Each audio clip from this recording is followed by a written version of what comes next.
അസ്സലാമു അലൈക്കും വറഹ്മത്തുള്ളാഹി. അൽഹംദുലില്ലാഹി വസ്സലാത്തു വസ്സലാമു അലാ റസൂലില്ലാഹി വഅലാ ആലിഹി വസ്വഹ്ബിഹിൽ ഫായിസിന ബിറദല്ലാഹ്. പ്രിയപ്പെട്ട സഹോദരങ്ങളെ, മുസ്ലിങ്ങൾ ഏറെ ബഹുമാനത്തോടെയും ആദരവോടെയും കാണുന്നവരാണ് ബദരീങ്ങൾ. ബദർ യുദ്ധം ഇസ്ലാമിൻ്റെ നിലനിൽപ്പിന് വേണ്ടിയുള്ള ഒരു പോരാട്ടമായിരുന്നു. നബി സല്ലല്ലാഹു അലൈഹി വസല്ലമ തങ്ങൾക്ക് നുബുവത്ത് ലഭിച്ച് മക്കയിലുണ്ടായിരുന്ന 13 കൊല്ലം ഏറെ ദുരിതങ്ങളും ബുദ്ധിമുട്ടുകളും നിറഞ്ഞ ജീവിതമായിരുന്നു. മക്കയിൽ മുസ്ലിമുകൾ ന്യൂനപക്ഷമാണ്, അവർക്ക് യാതൊരു ശക്തിയുമില്ല, ശത്രുപക്ഷം ഭൂരിപക്ഷമായിരുന്നു.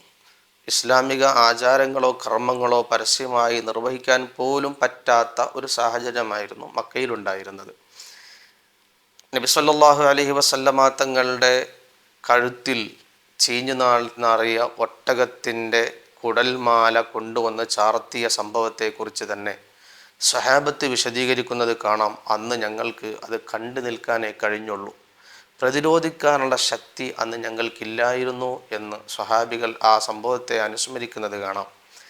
പല ഘട്ടങ്ങളിലും പല സ്വഹാബികളും നബി സല്ലല്ലാഹു അലൈഹി വസല്ലമ തങ്ങളുടെ സമീപത്ത് വന്ന് ഈ ആക്രമണങ്ങളെ നമ്മൾ പ്രതിരോധിക്കണ്ടയോ, നമ്മൾ പ്രതിരോധം തീർത്തില്ല എങ്കിൽ നമുക്ക് പരാജയം സംഭവിക്കുമോ എന്നുള്ള ആശങ്കകൾ പങ്കുവച്ചിട്ടുണ്ട്. ആ സമയത്തെല്ലാം മുത്തുനബി സല്ലല്ലാഹു അലൈഹി വസല്ലം സ്വഹാബത്തിനോട് ക്ഷമിക്കാൻ വേണ്ടി പറയുകയായിരുന്നു. 70ഓളം തവണ ക്ഷമിക്കാൻ ആവശ്യപ്പെട്ടുകൊണ്ട് പരിശുദ്ധമായ ഖുർആൻ ആയത്തുകൾ അവതരിച്ചിട്ടുണ്ട് എന്ന് പണ്ഡിതന്മാർ രേഖപ്പെടുത്തിയത് കാണാം. എല്ലാ ക്ഷമയും അവസാനിപ്പിച്ച ഗത്യന്തരമില്ലാത്ത ഒരു ഘട്ടത്തിലാണ് നബി സല്ലല്ലാഹു അലൈഹി വസല്ലം മക്കയിൽ നിന്ന് പിറന്ന നാടും വീടും കൂട്ടുകാരും സമ്പാദ്യങ്ങളും എല്ലാം ഉപേക്ഷിച്ച് മദീനയിലേക്ക് ഹിജറ പോകുന്നത്. അവിടെയെങ്കിലും സ്വസ്ഥമായി ഒന്ന് ജീവിക്കാമെന്ന നിലയിൽ പോയതാണ്. കൂടെ ഉണ്ടായിരുന്ന സ്വഹാബികളും അവരെല്ലാ സമ്പാദ്യങ്ങളും ഇട്ടേച്ചുകൊണ്ടാണ് മദീനയിലേക്ക് പോകുന്നത്. പക്ഷേ മദീനയിലെ ജീവിതം അവർ പിന്നീട് ദുസ്സഹമാകുന്ന ഒരു സാഹചര്യത്തിലേക്കാണ് പിന്നീട് പോയത്. ശത്രുക്കൾ മക്കയിൽ നിന്ന് മദീനയിൽ വരികയും മദീനയിലെ ജൂതന്മാരുമായി സഹവസിച്ച് കൂട്ടുകൂടി ജൂതന്മാരിലൂടെ മുസ്ലിമീങ്ങളെ ആക്രമിക്കാനുള്ള പദ്ധതികൾ ആസൂത്രണം ചെയ്യുകയും ചെയ്തു. മദീനയിലും മുസ്ലിമീങ്ങൾക്ക് ജീവിതം കുടുസാകുന്ന ഒരു സാഹചര്യത്തിലേക്ക് എത്തുമ്പോഴാണ് നബി സല്ലല്ലാഹു അലൈഹി വസല്ലമ തങ്ങൾക്ക് വഹയ്യ് മുഖേന ഒരു പുതിയ വിവരം ലഭിക്കുന്നത്. മക്കയിൽ മുഹാജിറുകളായ സ്വഹാബികൾ ഇട്ടേച്ചു പോന്ന അവരുടെ സമ്പാദ്യങ്ങൾ അത് മുഴുവനും നുള്ളിപ്പെറുക്കി അത് മക്കയിലെ അബൂ സുഫിയാന്റെ നേതൃത്വത്തിൽ ഷാമിലേക്ക് കച്ചവട ആവശ്യാർത്ഥം കൊണ്ടുപോകുന്ന വിവരമാണ് നബി സല്ലല്ലാഹു അലൈഹി വസല്ലമ അറിയുന്നത്.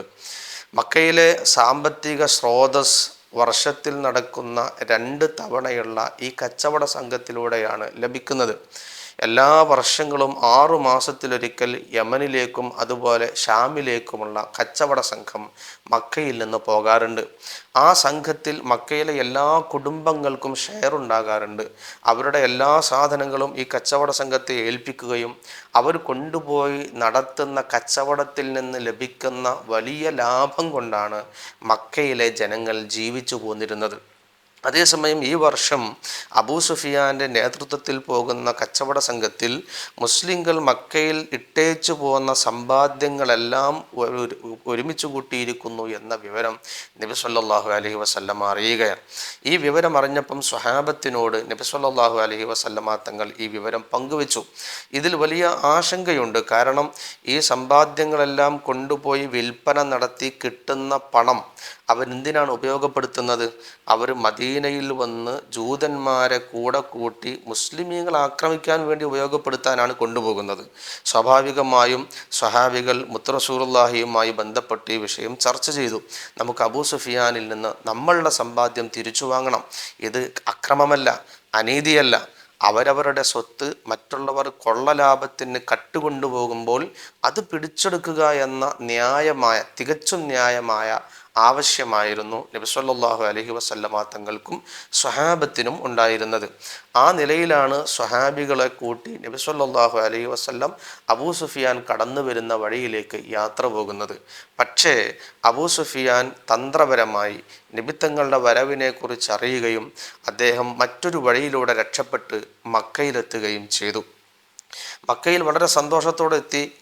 കൂടെയുണ്ടായിരുന്ന സമ്പാദ്യങ്ങളൊന്നും നഷ്ടപ്പെട്ടിട്ടില്ല, മുഹമ്മദ് നബിയും അനുയായികളും ഇത് പിടികൂടിയിട്ടില്ല എന്ന സന്തോഷത്തിലാണെങ്കിലും ഇനി നമ്മൾ അവരുമായി ഒരു ഏറ്റുമുട്ടലിന് പോകേണ്ടതില്ല എന്ന അഭിപ്രായമായിരുന്നു അബൂ സുഫിയാൻ ഉണ്ടായിരുന്നത്. അബൂ സുഫിയാൻ തൻ്റെ കൂട്ടുകാരായ ഉത്ബത്തിനോടും ഷൈബത്തിനോടും അബൂജഹലിനോടൊക്കെ ഈ വിവരം പങ്കുവെച്ചു. നമ്മൾ ഒരു ഏറ്റുമുട്ടലിന് പോകണ്ട, നമ്മളുടെ സമ്പാദ്യം അത് സുരക്ഷിതമായി മക്കയിൽ എത്തിയിട്ടുണ്ട്, അതുകൊണ്ട് ഒരു ഏറ്റുമുട്ടലിന് പോകേണ്ടതില്ല എന്ന അഭിപ്രായം അബൂ സുഫിയാൻ പങ്കുവെച്ചെങ്കിലും അബൂജഹലിൻ്റെ അഹങ്കാരമായിരുന്നു പ്രതിരോധം തീർക്കുക, അല്ലെങ്കിൽ മുസ്ലിം സമുദായത്തെ ഉന്മൂലനം ചെയ്യുക എന്ന ഒരു വാശി. അങ്ങനെ അബൂജഹലിൻ്റെ വാശിക്കു പിറകിലാണ് 1000-ഓളം വരുന്ന ആളുകളെ കൂടെ കൂട്ടി. അതിൽ പുരുഷന്മാരുണ്ട്, അതിൽ സ്ത്രീകളുണ്ട്, വലിയ ഒട്ടകങ്ങൾ ധാരാളമുണ്ട്, കുതിരകൾ ധാരാളമുണ്ട്, സർവായുധ വിഭൂഷിതരാണവർ. എല്ലാ നിലക്കും സുസജ്ജമായി അവർക്കാവശ്യമായ ഭക്ഷണ വിഭവങ്ങൾ ധാരാളം ആ സംഘത്തിലുണ്ട്. അങ്ങനെയാണ് അവർ നബി സല്ലല്ലാഹു അലൈഹി വസല്ലമ തങ്ങളെ ആക്രമിക്കാൻ വേണ്ടി കടന്നു വരുന്ന മക്കയിൽ നിന്ന് പുറപ്പെടുന്നത്. പക്ഷേ അബൂ സുഫിയാൻ രക്ഷപ്പെട്ട വിവരവും നബി സല്ലല്ലാഹു അലൈഹി വസല്ലമ തങ്ങൾക്ക് വഹീ മുഖേന ലഭിച്ചു. ഉടനെ അബൂ സുഫിയാൻ്റെ വിവരം നബി സല്ലല്ലാഹു അലൈഹി വസല്ലമ തങ്ങൾ സ്വഹാബത്തിനെ അറിയിച്ചു. സ്വഹാബത്തിനെ വിവരം അറിയിച്ചപ്പോൾ സ്വഹാബത്തിനോട് നബി സല്ലല്ലാഹു അലൈഹി വസല്ലമ പറഞ്ഞു, ഇനി നമ്മൾ എന്ത് ചെയ്യണം? അബൂ സുഫിയാൻ രക്ഷപ്പെട്ടു കഴിഞ്ഞു, ഇനി നമുക്ക് നമ്മോട് ഏറ്റുമുട്ടാൻ വേണ്ടി അബൂജഹലും അനുയായികളും മക്കയിൽ നിന്ന് ആയിരക്കണക്കിന് ആളുകളുടെ അകമ്പടിയോടെ വരുന്നുണ്ട്. നമ്മൾ എന്താണ് ചെയ്യേണ്ടത്? നമ്മൾ തിരിച്ചു മദീനയിലേക്ക് പോകണോ, അതല്ല അബൂജഹൽ കൊണ്ടുവരുന്ന സൈന്യവുമായി ഏറ്റുമുട്ടണോ? ഇത് സിദ്ദീഖ് റളിയല്ലാഹു അൻഹുവിനോട് ചോദിച്ചപ്പോൾ സിദ്ദീഖ് റളിയല്ലാഹു അൻഹു പറഞ്ഞു, നബിയെ, തങ്ങൾ പറയും പോലെ ഏറ്റുമുട്ടാൻ ഞങ്ങൾ സന്നദ്ധരാണ്. ഉമറുൽ ഫാറൂഖ് തങ്ങൾ പറഞ്ഞു, ഏറ്റുമുട്ടാൻ ഞങ്ങൾ സന്നദ്ധരാണ്. മിഖ്ദാദ് റളിയല്ലാഹു അൻഹു പറഞ്ഞു, ഞങ്ങൾ സന്നദ്ധരാണ്. എല്ലാവരും സന്നദ്ധരാണെന്ന് പറഞ്ഞുവെങ്കിലും വീണ്ടും നബി സല്ലല്ലാഹു അലൈഹി വസല്ലമ തങ്ങൾ സ്വഹാബത്തിനോട് ചോദിക്കുന്നു, നിങ്ങളുടെ അഭിപ്രായം എന്താണ്, പറയൂ. ആ സമയത്ത് കൂട്ടത്തിലുണ്ടായിരുന്ന സഅദ് ബിൻ മുആദ് റളിയല്ലാഹു അൻഹു, ബഹുമാനപ്പെട്ടവർക്ക് കാര്യം മനസ്സിലായി. കാരണം ഇതുവരെ സന്നദ്ധത അറിയിച്ച സിദ്ദീഖ് റളിയല്ലാഹു അൻഹുവും ഉമറുൽ ഫാറൂഖ് റളിയല്ലാഹു അൻഹുവും എല്ലാം മുഹാജിറുകളായ സ്വഹാബികളാണ്. മക്കയിൽ നിന്ന് നബി തങ്ങളോട് കൂടെ മദീനയിലേക്ക് വന്ന സ്വഹാബികളാണ്. അതേസമയം മദീനാനിവാസികളായ അൻസാറുകളായ സ്വഹാബികളാരും ഈ വിഷയത്തിൽ പ്രതികരിച്ചിട്ടില്ല. അതുകൊണ്ട് സഅദ് റളിയല്ലാഹു അൻഹു അൻസാറുകളുടെ നേതാവാണ്. അദ്ദേഹം എണീറ്റ് നിന്നിട്ട് നബി സല്ലല്ലാഹു അലൈഹി വസല്ലമ തങ്ങളോട് പറഞ്ഞു, വല്ലാഹി കഅന്നക തുരീദുനാ യാ റസൂലല്ലാഹ്, അല്ലാഹുവിൻ്റെ റസൂലെ, അങ്ങ് ഞങ്ങളെ ഉന്നം വെച്ചുകൊണ്ടാണോ പറയുന്നത് നബിയെ? ഖാല, നബി സല്ലല്ലാഹു അലൈഹി വസല്ലം പറഞ്ഞു, അജൽ, അതെ, നിങ്ങളെ ഉന്നം വെച്ചുകൊണ്ട് പറയുന്നതാണ്, നിങ്ങളുടെ അഭിപ്രായം കൂടെ ലഭിക്കേണ്ടതുണ്ട്. ഈ അഭിപ്രായം ചോദിച്ചതിന് പിറകിൽ ഒരു ലക്ഷ്യമുണ്ട്. കാരണം മക്കയിൽ നിന്ന് മദീനയിലേക്ക് ഹിജറ പോരുന്നതിൻ്റെ 1 വർഷം മുമ്പ് മദീനയിലെ ചില സ്വഹാബികൾ ഹജ്ജിന് വേണ്ടി വന്നപ്പോൾ നബി സല്ലല്ലാഹു അലൈഹി വസല്ലമ തങ്ങളുമായി ഒരു സ്വകാര്യ സംഭാഷണം നടന്നിട്ടുണ്ട്. ആ സംഭാഷണത്തിൽ നബി സല്ലല്ലാഹു അലൈഹി വസല്ലമ തങ്ങളോട് ഈ സ്വഹാബികൾ പറഞ്ഞിരുന്നു, നബിയെ, അങ്ങ് മക്കയിൽ പ്രയാസപ്പെടേണ്ടതില്ല, മദീനയിലേക്ക് വരൂ. മദീനയിൽ താങ്കൾക്കും സ്വഹാബികൾക്കുമുള്ള എല്ലാ പ്രൊട്ടക്ഷനും എല്ലാ സുരക്ഷിതത്വവും ഞങ്ങൾ വാഗ്ദാനം ചെയ്യുന്നു, ഞങ്ങൾ തരാം നബിയെ എന്നവർ പറഞ്ഞിട്ടുണ്ടായിരുന്നു. ആ വാഗ്ദാനം അവർ നിറവേറ്റുന്നുമുണ്ട്. അതേസമയം ഇപ്പോൾ നബി സല്ലല്ലാഹു അലൈഹി വസല്ലമ നിൽക്കുന്നത് മദീനയിലല്ല, മദീനയുടെ പരിധിയുടെ പുറത്താണ്. അതുകൊണ്ട് മദീനയിൽ സൗകര്യങ്ങൾ ഒരുക്കാം, സംരക്ഷണം തരാമെന്നാണല്ലോ സ്വഹാബികൾ ഏറ്റിട്ടുള്ളത്. ഇനി പുറത്താണെങ്കിലും അവരുടെ സഹായം ഉറപ്പിക്കേണ്ടതുണ്ട് എന്ന നിലയിലാണ് അൻസ്വാറുകളുടെ അഭിപ്രായം നബി സല്ലല്ലാഹു അലൈഹി വസല്ലമ ചോദിക്കുന്നത്. ഉടനെ ബഹുമാനപ്പെട്ട സഅദ് റളിയല്ലാഹു അൻഹു സന്തോഷത്തോടെ പറഞ്ഞു, നബിയെ, തങ്ങൾ ധൈര്യപൂർവ്വം ഞങ്ങളെ വിശ്വസിക്കുക. ഫഖദ് ആമന്നാ ബിക വസദ്ദഖ്നാക, ഞങ്ങൾക്ക് നബിയെ തങ്ങളിൽ ഉറച്ച വിശ്വാസമുണ്ട്, തങ്ങൾ സത്യത്തിൻ്റെ പ്രവാചകനാണെന്ന് ഞങ്ങൾക്ക് യാതൊരു സംശയവുമില്ല. വശഹിദന അന്നമാ ജഇത ബിഹി ഹുവൽ ഹഖ്, തങ്ങൾ കൊണ്ടുവന്ന ഈ ഇസ്ലാമാകുന്ന ആദർശം ഇതാണ് യാഥാർത്ഥ്യം, സത്യം എന്ന് ഞങ്ങൾ ഉറച്ചു വിശ്വസിക്കുന്നു, ഞങ്ങളതിന് സാക്ഷ്യം വഹിക്കുന്നു.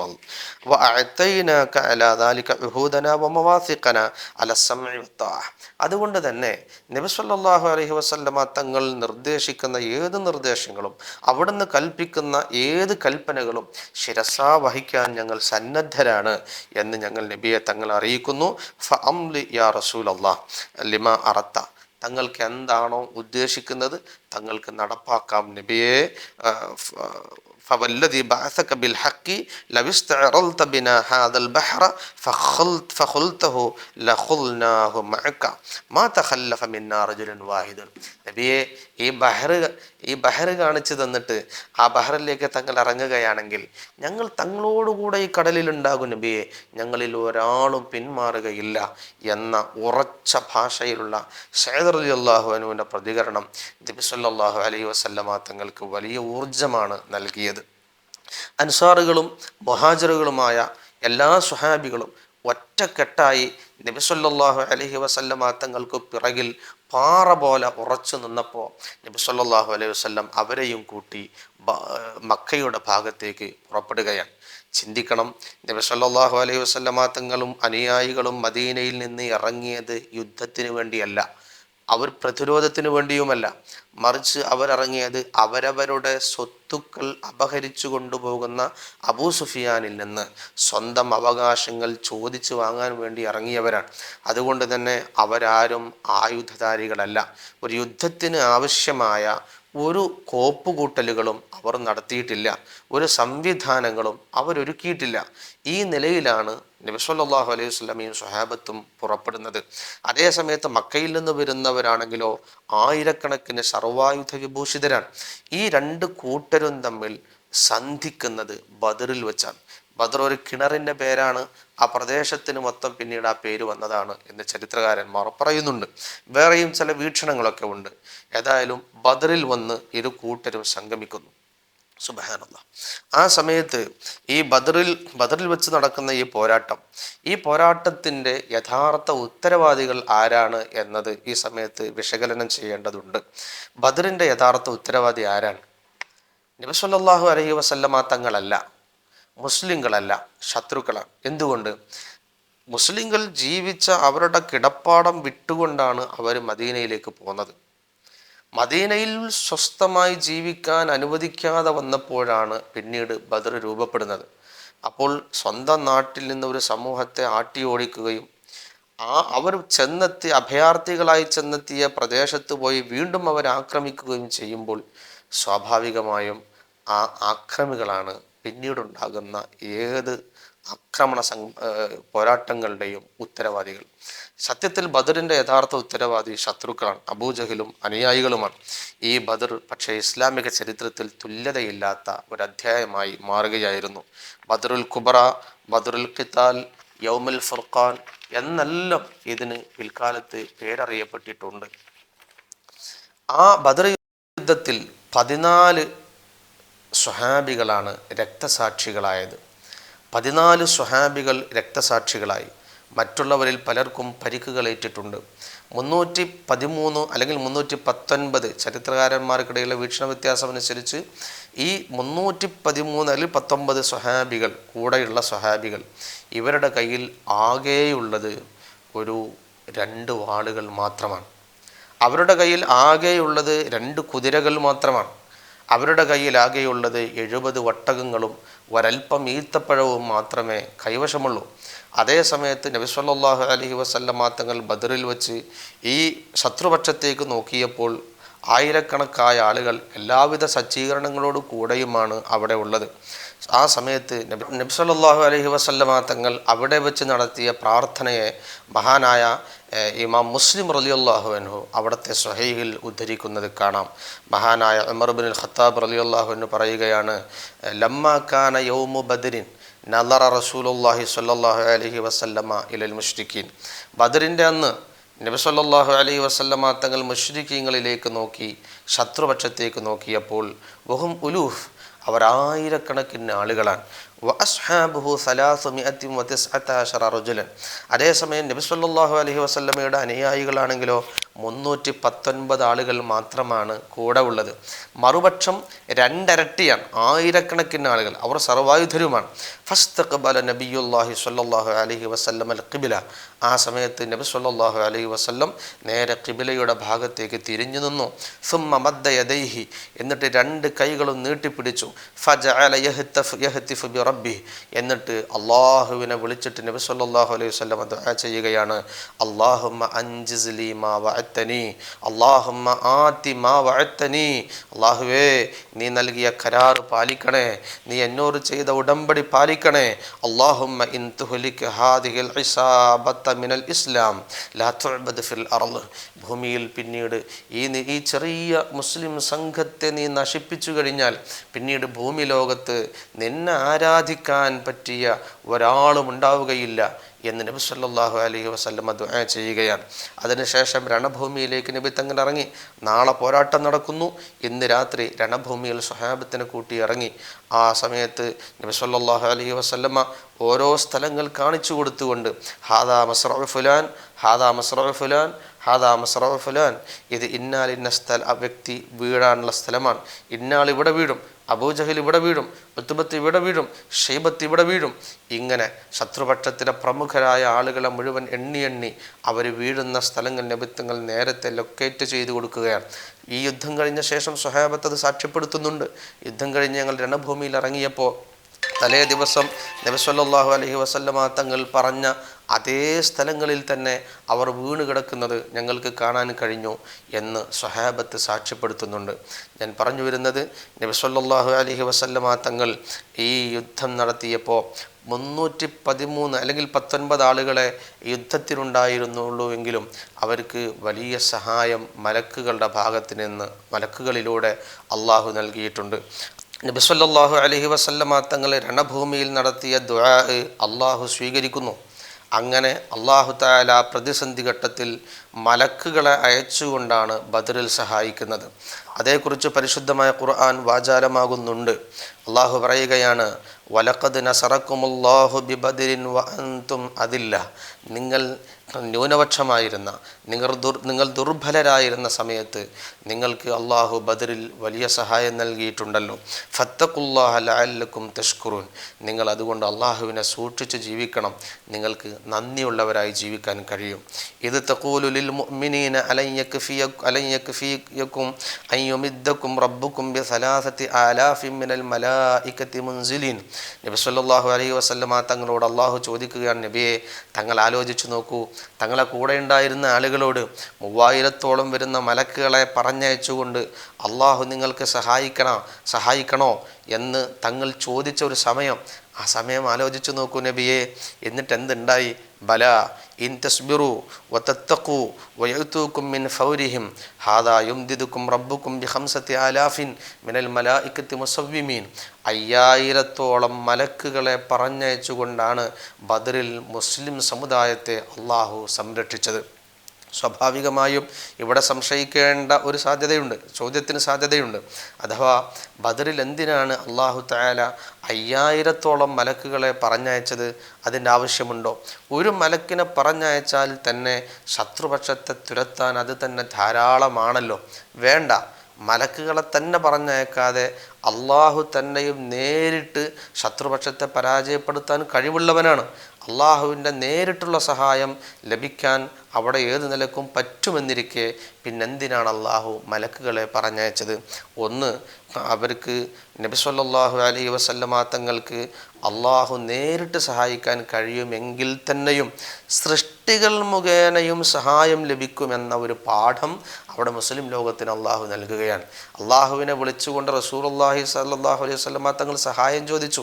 പക്ഷേ അള്ളാഹുവിൻ്റെ സഹായം സൃഷ്ടികളിലൂടെ, മലക്കുകളിലൂടെ അള്ളാഹു സഹായിക്കുകയാണ്. അപ്പോൾ സൃഷ്ടികൾ മുഖേനയും മനുഷ്യന്മാർക്ക് അഭൗതികമായ സഹായങ്ങൾ ലഭിക്കുമെന്ന വലിയൊരു പാഠം അള്ളാഹു തആല മലക്കുകളിൽ അയച്ചുകൊണ്ട് പഠിപ്പിക്കുകയാണ്. 113-ഓളം വരുന്ന സ്വഹാബികളാണ്, അല്ലെങ്കിൽ 319-ഓളം സ്വഹാബികളാണ് നബി സല്ലല്ലാഹു അലൈഹി വസല്ലമ തങ്ങളോട് കൂടെ ബദറിൽ പങ്കെടുത്തതെങ്കിലും ബദരീങ്ങളുടെ പേര് അസ്മാ ഉൽ ബദർ ചൊല്ലുമ്പോൾ അതിലേറെ ആളുകളുടെ പേര് നമുക്ക് കാണാൻ കഴിയും. ബഹുമാനപ്പെട്ട ഉസ്മാൻ ഇബ്നു അഫ്ഫാൻ റളിയല്ലാഹു അൻഹു ബദറിൽ പങ്കെടുത്തിട്ടില്ല, പക്ഷേ അസ്മാ ഉൽ ബദറിൽ ബഹുമാനപ്പെട്ടവരുടെ പേര് കാണാം. അതുപോലെ അബൂ ലുബാബ റളിയല്ലാഹു അൻഹു, അവർ ബദറിൽ പങ്കെടുത്തിട്ടില്ല. അവരെ പേര് നമുക്ക് അസ്മാ ഉൽ ബദറിൽ കാണാം. അബ്ദുല്ലാഹിബിൻ ഉമ്മ മക്തൂം റളിയല്ലാഹു അൻഹുവിൻ്റെ പേര് അസ്മാ ഉൽ ബദറിൽ കാണാം. എന്തുകൊണ്ട്? അവരൊക്കെ പല കാരണങ്ങളാൽ, ചിലരെ പള്ളിയുടെ ഉത്തരവാദിത്വം ഏൽപ്പിച്ചവരുണ്ട്, മദീനയിലെ ഭരണം ഏൽപ്പിച്ചവരുണ്ട്, കുടുംബപരമായ ഉത്തരവാദിത്തങ്ങൾ ഏൽപ്പിച്ചവരുണ്ട്. അങ്ങനെ പല സ്വഹാബികൾക്കും പല ഉത്തരവാദിത്തങ്ങൾ നബിത്തങ്ങൾ ഏൽപ്പിച്ചതുകൊണ്ട് അവർക്ക് ബദറിൽ പങ്കെടുക്കാൻ കഴിയാതെ പോയതാണ്. എങ്കിൽ പോലും ബദരീങ്ങളുടെ മഹത്വം ആ പങ്കെടുക്കാത്ത സ്വഹാബികൾക്കും അല്ലാഹു തആല നൽകുന്നുണ്ട്. മാത്രമല്ല, ബദറിൽ പങ്കെടുത്ത സ്വഹാബികൾക്ക് മാത്രമല്ല, മലക്കുകൾക്ക് പോലും ബദരീങ്ങളുടെ മഹത്വം ഉണ്ട്. ഇമാം ബുഖാരി റളിയല്ലാഹു അൻഹു ഉദ്ധരിക്കുന്ന ഒരു ഹദീസിൽ കാണാം, മുആദ് ഇബ്നു റിഫാഅത്ത് ഇബ്നു റാഫി റളിയല്ലാഹു അൻഹു, റാഫി റളിയല്ലാഹു അൻഹുവിൻ്റെ മകൻ, റിഫാഅ റളിയല്ലാഹു അൻഹുവിൻ്റെ മകൻ മുആദ് റളിയല്ലാഹു അൻഹുവിൻ്റെ ഉദ്ധരിക്കുന്ന ഹദീസിലൂടെ പറയുന്നു, ബഹുമാനപ്പെട്ടവരുടെ അവരുടെ പിതാവ് റിഫാഅ റളിയല്ലാഹു അൻഹുവിനെ തൊട്ട് ഉദ്ധരിക്കുകയാണ്. മഹാനവറുകളുടെ ബാപ്പ റാഫി റളിയല്ലാഹു അൻഹു ബദറിൽ പങ്കെടുത്ത സ്വഹാബിയാണ്. ആ ബഹുമാനപ്പെട്ടവർ പറയുന്നു, ജാ ജിബ്രീലു ഇലൻ നബി സല്ലല്ലാഹു അലൈഹി വസല്ലം, നബി സല്ലല്ലാഹു അലൈഹി വസല്ലമ തങ്ങളുടെ സമീപത്തേക്ക് ജിബ്രീൽ അലൈഹിസ്സലാം വന്നു. എന്നിട്ട് ഫഖാല, ജിബ്രീൽ ചോദിക്കുകയാണ്, മാ തഉദ്ദൂന അഹ്ല ബദരിൻ ഫീക്കും, അഹ്ലു ബദർ, ബദരീങ്ങളെക്കുറിച്ച് നിങ്ങൾ എങ്ങനെയാണ് കാണുന്നത്? ബദരീങ്ങളെക്കുറിച്ച് നിങ്ങളുടെ കാഴ്ചപ്പാട് എന്താണ് എന്ന് ജിബ്രീൽ അലൈഹി സ്വലാത്തു വസ്സലാം ചോദിക്കുകയാണ്. ഖാല, ഉടനെ ബഹുമാനപ്പെട്ടവർ പറഞ്ഞു, മിൻ അഫ്ളലിൽ മുസ്ലിമീൻ, മുസ്ലിങ്ങളെ കൂട്ടത്തിൽ ഏറ്റവും മഹത്വമുള്ളവരാണ് ബദരീങ്ങൾ എന്ന് നബി സല്ലല്ലാഹു അലൈഹി വസല്ലമ തങ്ങൾ മറുപടി പറയാൻ. ഔ കലിമത്തൻ നഹ്വഹ, അല്ലെങ്കിൽ അതിനോട് സമാനമായ ഒരു വാക്ക് നബി സല്ലല്ലാഹു അലൈഹി വസല്ലമ മറുപടിയായിട്ട് പറഞ്ഞു. ഉടനെ തന്നെ ഖാല, ജിബ്രീൽ അലൈഹിസ്സലാം പറഞ്ഞു, വകദാലിക മൻ ഷഹിദ ബദറൻ മിനൽ മലായിക, മലക്കുകൾ, അവിടെ ബദറിൽ പങ്കെടുത്ത മലക്കുകളും ഇതുപോലെയാണ്, ഉന്നതമായ സ്ഥാനങ്ങളുള്ളവരാണ് എന്ന് ജിബ്രീൽ അലൈഹിസ്സലാത്തു വസ്സലാം പറയുകയാണ്. സഹോദരങ്ങളെ, അപ്പോൾ ബദരീങ്ങൾ നമ്മെ സംബന്ധിച്ചിടത്തോളം നമുക്ക് ഏറെ കടപ്പെട്ടവരാണ് ബദരീങ്ങൾ. അവരോട് നമുക്ക് വലിയ ബാധ്യതകൾ ഉണ്ട്, അവരോട് നമുക്ക് വലിയ ഉത്തരവാദിത്തങ്ങൾ ഉണ്ട്. എന്തുകൊണ്ട്? ആ ബദരീങ്ങൾ രണഭൂമിയിലേക്ക് ഇറങ്ങിയത് കൊണ്ടാണ് പരിശുദ്ധ ഇസ്ലാം നമുക്ക് ലഭിച്ചത്. അവർ ചോര ചിന്തിയത് കൊണ്ടാണ്, അവർ മുത്ത് റസൂലുള്ളാഹിയുടെ പിറകിൽ പാറ പോലെ ഉറച്ചു നിന്നതുകൊണ്ടാണ്, അവർ ദീനിൻ്റെ ആദ്യത്തെ രക്തസാക്ഷികളായതുകൊണ്ടാണ് പരിശുദ്ധമായ ഇസ്ലാമിനെ നമുക്ക് സന്തോഷത്തോടെ ഏറ്റുവാങ്ങാൻ കഴിഞ്ഞത്. അതുകൊണ്ടാണ് നേരത്തെ നടത്തിയ നബി സല്ലല്ലാഹു അലൈഹി വസല്ലം നടത്തിയ പ്രാർത്ഥന നേരത്തെ ഞാൻ സൂചിപ്പിച്ചത്. ആ പ്രാർത്ഥനയിൽ നബി സല്ലല്ലാഹു അലൈഹി വസല്ലം പറയുന്നത് തന്നെയും, അല്ലാഹുമ്മ ഇൻ തുഹ്ലിക ഹാദിഹിൽ ഇസാബത മിൻ അഹ്ലിൽ ഇസ്ലാം ലാ തുഅബദ ഫിൽ അർളി എന്നാണ്. അഥവാ ഈ സംഘട്ടനത്തിൽ, ഈ പോരാട്ടത്തിൽ ചെറിയ സംഘമായ മുസ്ലിം സംഘത്തെ നീ പരാജയപ്പെടുത്തിയാൽ പിന്നീട് ലോകത്ത് നിന്നെ ആരാധിക്കുന്ന ഒരു സമൂഹം ഉണ്ടാവുകയില്ല എന്നാണ് നബി സല്ലല്ലാഹു അലൈഹി വസല്ലം ദുആ ചെയ്യുന്നത്. ആ പ്രാർത്ഥനയിലുണ്ട് ഈ അർത്ഥം. അന്ന് ബദരീങ്ങളെങ്ങാനും പരാജയപ്പെട്ടിരുന്നുവെങ്കിൽ പിൽക്കാലത്ത് ഇസ്ലാമിനെ ഭൂലോകത്തിൽ നിന്ന് തുടച്ചു നീക്കപ്പെടുമായിരുന്നു. പക്ഷേ നബി സല്ലല്ലാഹു അലൈഹി വസല്ലം തങ്ങളുടെ പ്രാർത്ഥന അള്ളാഹു സ്വീകരിച്ചു. അള്ളാഹു അഭൗതികമായ നിലയിൽ തന്നെ മലക്കുകളെ അയച്ചുകൊണ്ട് സഹായിച്ചു. അതുകൊണ്ട് അൽഹംദുലില്ലാഹ് നമുക്ക് ഇന്ന് പരിശുദ്ധമായ ഇസ്ലാമിൻ്റെ സുന്ദരമായ ആശയങ്ങളെ പുൽകാനും പ്രചരിപ്പിക്കാനും അതനുസരിച്ച് ജീവിക്കാനും നമുക്ക് കഴിഞ്ഞു. ആ സഹായം, ബദരീകളിൽ നിന്ന് ലഭിച്ച ആ സഹായം അന്ന് മാത്രമല്ല തുടർന്നും ലഭിക്കും. ഇന്നും ബദരീങ്ങൾ നമ്മെ സഹായിക്കുന്നുണ്ട്. ബദരീങ്ങളുടെ സഹായം ലഭിച്ച എത്രയോ അനുഭവങ്ങൾ നമുക്ക് പല പൂർവികരുടെ ചരിത്രങ്ങളിലും വായിക്കാൻ പറ്റും.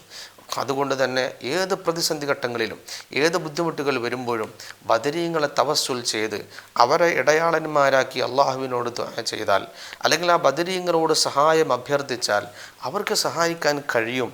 അതിനുള്ള കഴിവ് അള്ളാഹു അവർക്ക് നൽകിയിട്ടുണ്ട്. അതുകൊണ്ടാണ് ഇമാം സുബ്കി റളിയല്ലാഹു അൻഹു പറയുന്നത് കാണാം, ഇൽം അന്നഹു യജൂസു വയഹ്സുനു തവസ്സുലു വൽ ഇസ്തിഗാസത്തു വത്തശഫഉ ബിൻ നബി സ്വല്ലല്ലാഹു അലൈഹി വസല്ലം ഇലാ റബ്ബിഹി സുബ്ഹാനഹു വതആല. പ്രിയപ്പെട്ട സഹോദരങ്ങളെ, അള്ളാഹുവിലേക്ക് അവൻ്റെ ഹബീബിനെ മധ്യവർത്തിയാക്കിയ നിലയിൽ തവസ്സുൽ ചെയ്തുകൊണ്ട്, അല്ലെങ്കിൽ മുത്ത് റസൂലുള്ളാഹിയോട് ഇസ്തിഗാസ നടത്തുന്നത് അനുവദനീയമാണ്, നല്ലത് തന്നെയാണ്. എന്നല്ല വജവാസു ദാലിക വഹസ്നുഹു മിനൽ ഉമൂരിൽ മഅലൂമത്തി ലികുല്ലി ദീനിൻ ദീ ദീനിൻ, മതം വിശ്വസിക്കുന്ന മതപരമായ ചിട്ടകൾ പ്രാക്ടിക്കൽ ലൈഫിലൂടെ ചെയ്യുന്ന ഏതൊരാൾക്കും ഈ വിഷയം ഇസ്തിഗാസയും തവസ്സുലും അനുവദനീയമാണ്. മഹാന്മാരായ ബദരീങ്ങളെ കൊണ്ട്, ബദരീങ്ങളുടെ നേതാവായ നബി സല്ലല്ലാഹു അലൈഹി വസല്ലമ തങ്ങളെ കൊണ്ട് ഇസ്തിഗാസയും തവസ്സുലും നടത്താൻ അനുവദനീയമാണ് എന്ന് ബഹുമാനപ്പെട്ടവർക്ക് പറയുകയാണ്. അത് എല്ലാവർക്കും അറിയാവുന്ന കാര്യമാണെന്ന് ബഹുമാനപ്പെട്ടവർ പറയുന്നു. അൽ മഅറൂഫത്ത് മിൻ ഫിഇലിൽ അംബിയാഇ വൽ മുർസലീൻ, അംബിയാക്കളുടെയും മുർസലീങ്ങളുടെയും കർമ്മങ്ങളിൽ നിന്ന് തന്നെയും അതെല്ലാം അറിയപ്പെട്ടതാണ്. അവരൊക്കെ ഇസ്തിഗാസ ചെയ്തവരാണ്, അവരൊക്കെ സഹായം തേടിയവരാണ്, അവരൊക്കെ തവസ്സുൽ ചെയ്തവരാണ്. വസിയരി സലഫി സ്വാലിഹീന വൽ ഉലമാഇ വൽ അവാമി മിനൽ മുസ്ലിമീൻ, സലഫ് സ്വാലിഹികളായ പൂർവീകരുടെ ചരിത്രം പരിശോധിച്ചാൽ, പണ്ഡിതന്മാരുടെയും സ്വാലിഹീങ്ങളുടെയും മുസ്ലിം പൊതുസമൂഹത്തിൻ്റെയും കഴിഞ്ഞകാല ചരിത്രങ്ങൾ പരിശോധിച്ചാൽ ഇത്തരം തവസ്സുലുകളെയും ഇസ്തിഗാസകളെയും നമുക്ക് ധാരാളം കാണാൻ കഴിയും. അതിലൂടെ ആ മഹാന്മാർ നമ്മെ സഹായിക്കുകയും ചെയ്യും. വലം യുൻകിർ അഹദുൻ ദാലിക മിൻ അഹ്ലിൽ അദിയാൻ, മതമുള്ള ഒരാളും അതിനെ നിഷേധിച്ചിട്ടില്ല. വലാ സുമിഅ ബിഹി ഫീ സമനിൻ മിനൽ അസ്മാൻ, ഒരു കാലത്തും തവസ്സുലിനെയും ഇസ്തിഗാസയും വിമർശിച്ചും എതിർത്തും ഒരാളും രംഗപ്രവേശനം ചെയ്തിട്ടില്ല. ഹത്താ ജാ ഇബ്നു തൈമിയ രംഗത്ത് വരുന്നത് വരെ. വഹാബികളുടെ തലതൊട്ടപ്പനായി അവർ പരിചയപ്പെടുത്തുന്ന ഇബ്നു തൈമിയയാണ് മഹാന്മാരോട് സഹായം ചോദിക്കുന്നതിന്, മഹാന്മാരായ സ്വഹാബത്തിനോടും അമ്പിയാക്കളോടും ബദരീങ്ങളോടുമൊക്കെ ഇസ്തിഗാസ നടത്തുന്നതിന് ആദ്യമായി വിമർശിച്ചു രംഗത്ത് വന്നത് ഇബ്നു തൈമിയയാണ്. ഫതകല്ലമ ഫീ ദാലിക ബികലാമിൻ, അദ്ദേഹം ആ വിഷയത്തിൽ എന്തൊക്കെയോ സംസാരിച്ചിട്ടുണ്ട്. യുലബ്ബിസു ഫീഹി അല ദുഅഫാഇൽ ലഗ്മാർ, ഈമാൻ ദുർബലരായ സാധാരണക്കാരെ തെൽബീസാക്കുന്ന, വസ്വാസാക്കുന്ന പല കാര്യങ്ങളും ഇബ്നു തൈമിയ സംസാരിച്ചിട്ടുണ്ട്. വബത്തദ അമാലം യുസ്ബഖ ഇലൈഹി ഫിസാഇരിൽ അസാർ, പൂർവ്വകാലങ്ങളിൽ ഒരു ഇമാമും പറഞ്ഞിട്ടില്ലാത്ത, ഒരു സ്വഹാബിയും പറഞ്ഞിട്ടില്ലാത്ത, ഒരു താബിയും പറഞ്ഞിട്ടില്ലാത്ത, പൂർവീകർക്കാർക്കും പരിചയമില്ലാത്ത പുതിയ ചില വാദങ്ങളും വിശ്വാസങ്ങളും രംഗത്ത് വന്നത് ഇബ്നു തൈമിയയും ശേഷമുള്ള അദ്ദേഹത്തിൻ്റെ അനുയായികളുമാണ്. അതുകൊണ്ട് പ്രിയപ്പെട്ട സഹോദരങ്ങളെ, മഹാന്മാരായ ബദരീങ്ങൾ, നബി സല്ലല്ലാഹു അലൈഹി വസല്ലമ തങ്ങൾ, സാലിഹീങ്ങൾ, സച്ചരിതരായ ശുഹദാക്കൾ, ഇവരെല്ലാം നമ്മെ ഏത് പ്രതിസന്ധി ഘട്ടത്തിലും സഹായിക്കാനുള്ള കഴിവ് അള്ളാഹു അവർക്ക് നൽകിയിട്ടുണ്ട്.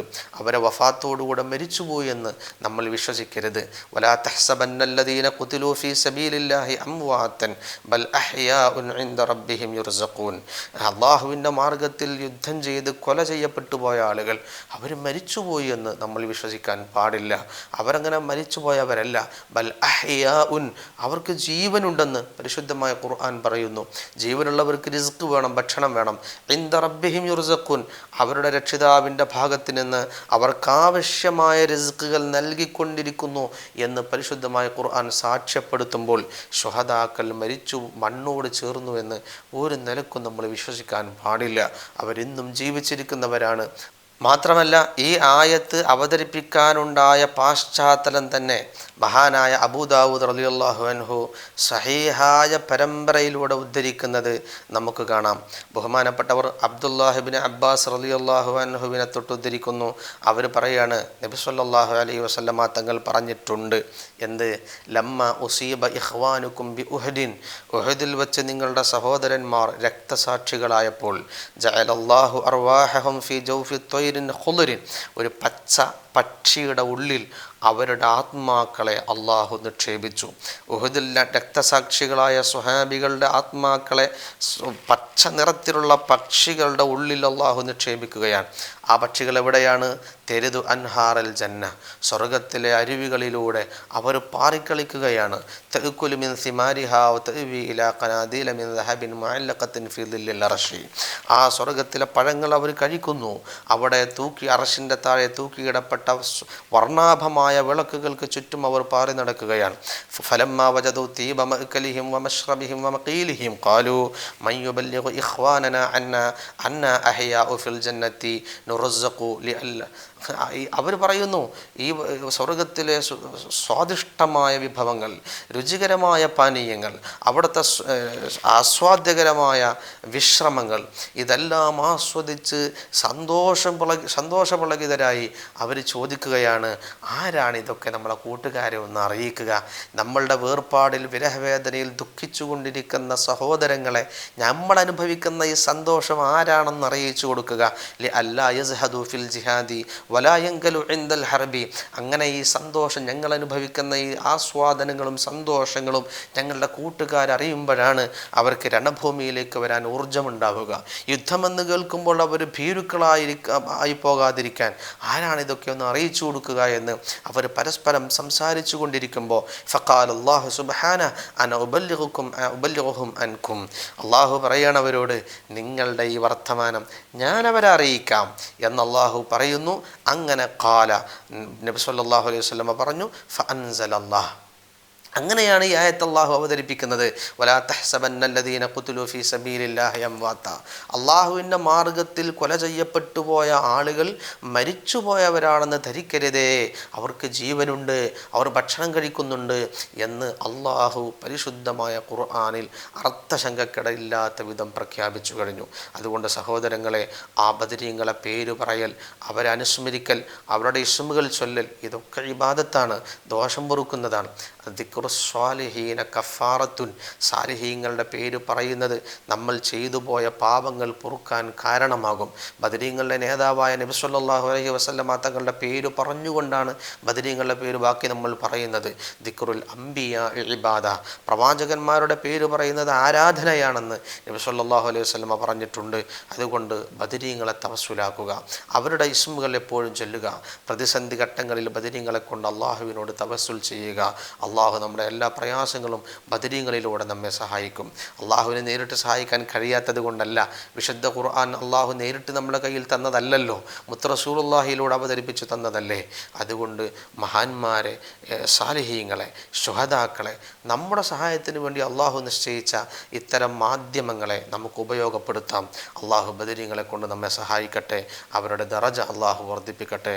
വ ആഖിറു ദഅവാന അനിൽ ഹംദുലില്ലാഹി റബ്ബിൽ ആലമീൻ. അസ്സലാമു അലൈക്കും.